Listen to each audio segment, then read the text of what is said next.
Your life story is almost a mixture between Biggins and James Bond. It's almost like a novel, but in your case, of course, it's all real. You've got many records behind you. Number of, I think deck landing was your speciality. That's right. With what, over 2,400? And seven, yes. And seven. Mm-hmm. And the variety of aircraft you've used over your flying career, again, is just an incredible range, about 487. Yeah, these are only types that you flew in command, not as second pilot. Right. There were some rules we had to make on this. And the other thing was you could only count the basic type, not different marks on models of the type. For example, I flew 14 marks of Spitfire, but you're only allowed to count that as one. And of course, some of these variations can be quite profound. Oh, yes, yes. There were many, many marks of Spitfire, many. And I suppose in a sense, because the way the industry's gone, there are fewer types of aircraft now. Oh, very much so, yes, very much so. So it's unlikely that somebody else could have a similar experience like this. It's going to be very difficult. I doubt, many people say it can't be broken, but one can never say that. But it's going to be very difficult. Okay, if we just talk initially about Yuri Gagarin. Now, he came to England and he was in London on I think you met him on the 14th of July. Where were you when you met him? I was in the Ministry of Defence, but it was called the Admiralty in those days. It hadn't, it changed to the Ministry of Defence while I was there. And I was the Deputy Director of Naval Air Warfare. And I, of course, had been Chief Test Pilot at Farnborough. And since Gagarin had a test flying background, we had proposed to meet myself, and the Russians had agreed to this very much. And it was arranged in a quite intimate way. There were only about 3 of us in the room with him and his, I called him his commissar, who was really his interpreter and guide dog, I think. Oh, right. But I was very suspicious of whether a Russian interpreter would really give us back what Gagarin said in his replies. So amongst the 3 of us, I had a naval Russian interpreter. I said to him, now don't tell them you're an interpreter, it might inhibit them, but just nod if I'm getting the real answers back, and not some cooked up answer from the commissar. And it was very, I think he and the commissar instinctively felt there was something like this going on, because he never, I have to say, he never gravitated away from the answers that Gagarin gave, to the best of our knowledge anyway. And Gagarin was in civilian clothes, he was not in uniform, and my first impressions of him were he was a very simple citizen. I thought he is the type that would have been a Russian farmer or something of the sort. He was certainly very unsophisticated.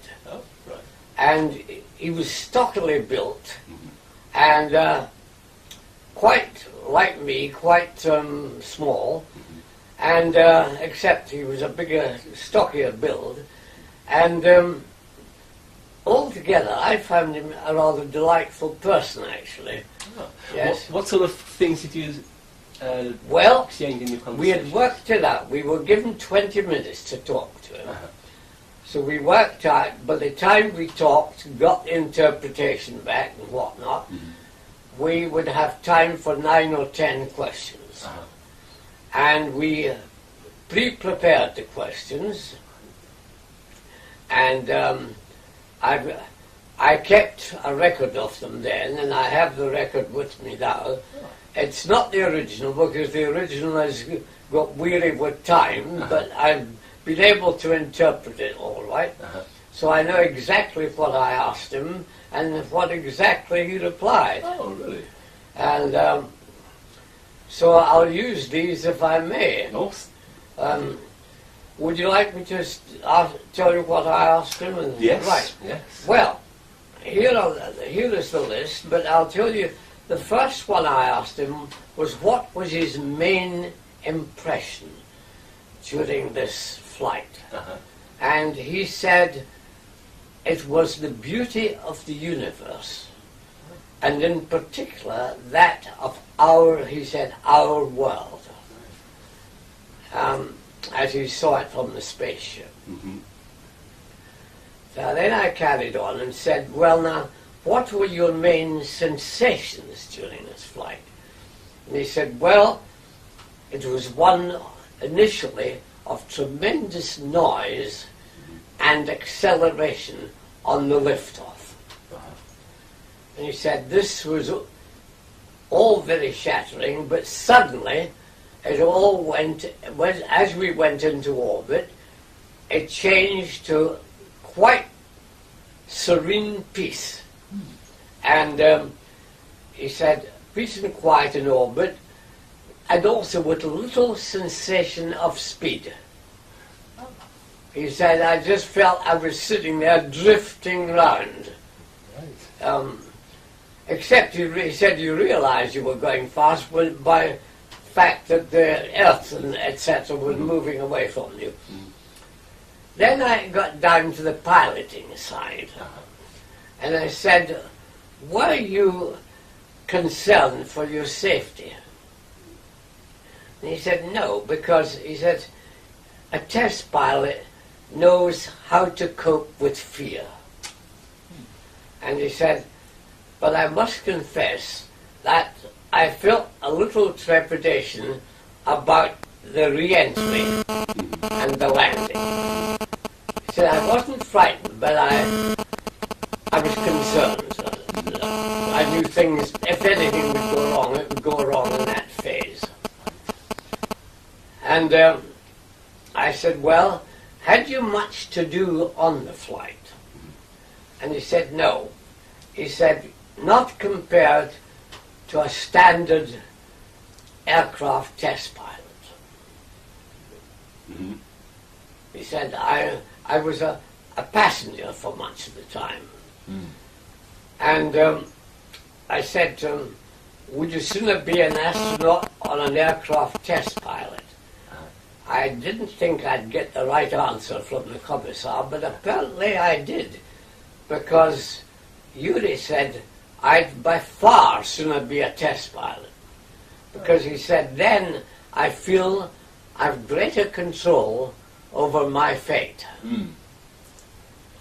That's a very common statement from all of the yes, astronauts and cosmonauts. yes, but remember this was the first guy to do it. Yes. And maybe the others are copying what he said, you never know, but this was his anyway.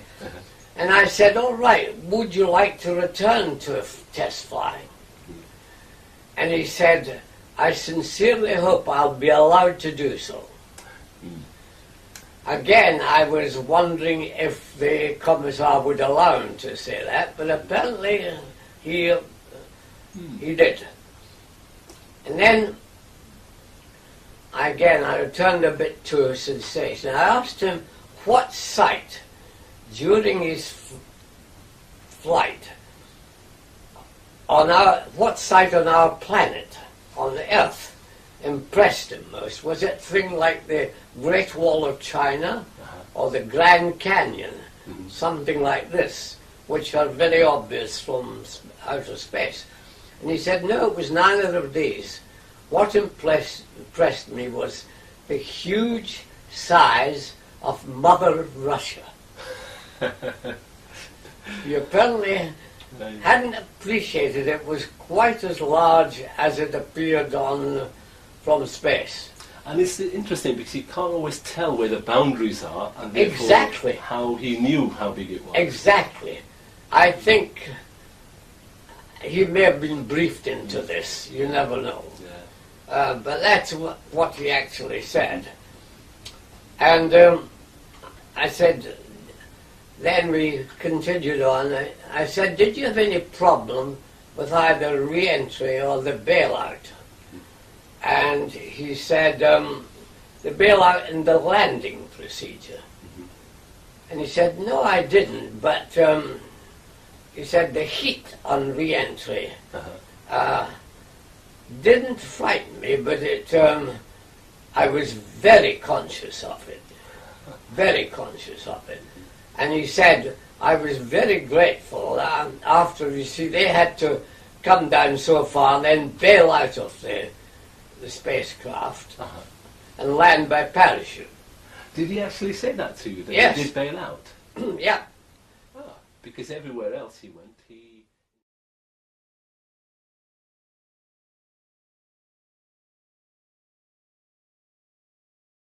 Many marks of Spitfire, many. And I suppose in a sense, because the way the industry's gone, there are fewer types of aircraft now. Oh, very much so, yes, Yeah. very much so. So it's unlikely that somebody else could have a similar experience like this. It's going to be very difficult. I doubt you could only count the basic type, not different marks on models of the type. For example, I flew 14 marks of Spitfire, Right. but you're only allowed to count that as one. And of course, some of these variations can be quite profound. Oh, So yes, they're, yes. There were many.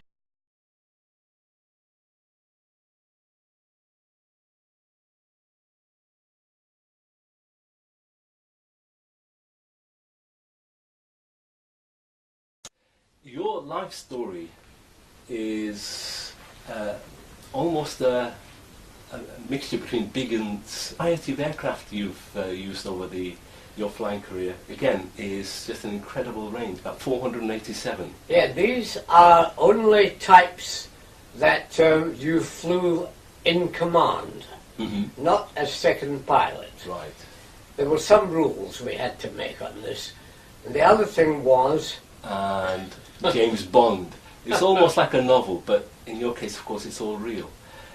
You've got many records behind you. Number of, I think deck landing was your speciality. That's right. With what, over 2,400? And 7, yes. And 7. And the variety